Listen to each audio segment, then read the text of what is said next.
شاید آپ کے ساتھ بھی یہ اتفاق پیش آیا ہو کہ جب آپ نے گھر کا پرانا قالین تبدیل کرنا چاہا ہو، آپ بازار گئے ہوں گے اور وہاں آپ کو معلوم ہوا کہ قالین کی قیمت میں پہلے کی نسبت بہت زیادہ اضافہ ہو چکا ہے اور موجودہ رقم کے ساتھ نیا قالین نہیں خرید سکتے۔ آپ نے ضرور سوچا ہوگا کہ اس کی کیا وجہ ہے۔ اس سوال کا جواب جاننے کے لیے آپ کو ذرا ماضی میں جانا ہوگا۔ اس شہر کے لوگ خریداری کے لیے سونے چاندی کے سکوں سے استفادہ کرتے تھے۔ سکوں کا وزن برابر رہے اور وہ ایک جیسے ہوں، اس کے لیے لوگوں نے سکے بنانے کا کام شہر کے مشہور سونار کے سپرد کر دیا۔ سونار نے سکوں کی حفاظت کرنے کی خاطر ایک بڑی تجوری بنائی۔ لوگ جو کہ سونار پر اعتماد کرتے تھے اپنے سکے سونار کے پاس جمع کرواتے تاکہ وہ ان کی حفاظت کرے۔ سونار سکوں کے بدلے میں انہیں ایک رسید دیا کرتا تھا جو سکوں کی تعداد کو بتایا کرتی تھی۔ لوگ اس رسید کی بنا پر جب بھی چاہتے اپنے سکے واپس لے سکتے تھے۔ معاملات میں کم وزن اور سہولت کی خاطر سکوں کے بجائے رسید کے استعمال کو ترجیح دی جانے لگی۔ پھر لوگ سکے واپس لینے کے لیے سونار کے پاس کم ہی جایا کرتے تھے۔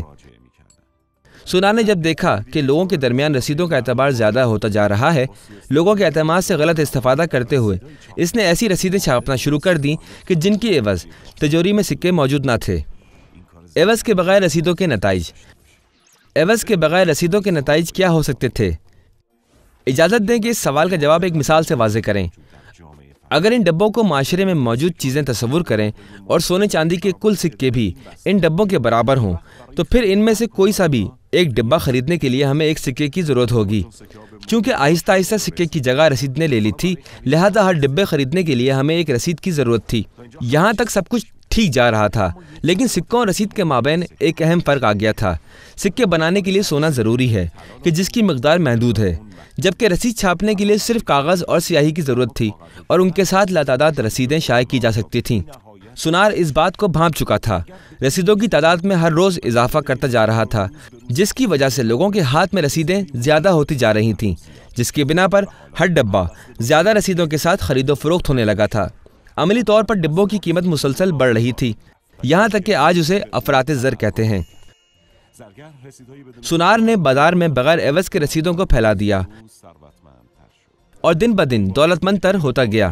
وہ غیر حقیقی رسیدوں کے ساتھ حقیقی چیزیں جیسے زمین، گھر اور اس قسم کی چیزیں لوگوں سے خرید رہا تھا۔ جیسے جیسے لوگ اپنی قیمتی چیزوں کو بیچ رہے تھے، سونار کی بے قیمت رسیدیں بازار میں زیادہ ہو رہی تھیں۔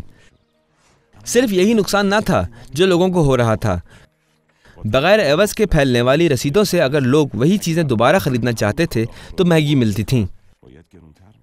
وہی مسئلہ جو قالین خریدتے وقت آپ کو پیش آیا تھا، آج ان رسیدوں کا کردار کرنسی نوٹ ادا کر رہے ہیں۔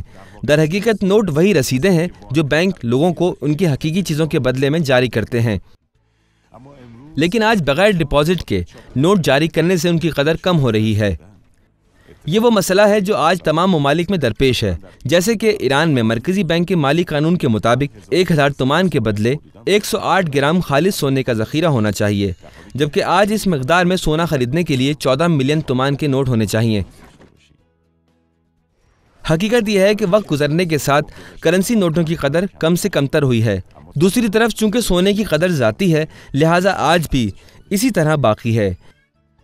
یہ وہ موقع ہے کہ جہاں یہ بات سمجھ میں آتی ہے کہ نوٹ یا ہر وہ چیز جسے نقدی کہتے ہیں کبھی بھی حقیقی پیسے کا اچھا جانشین نہیں ہو سکتی، یعنی سونے چاندی جیسا نہیں ہو سکتی۔ کرنسی نوٹ جو معاشرے میں افراط زر کی اصل وجہ ہے۔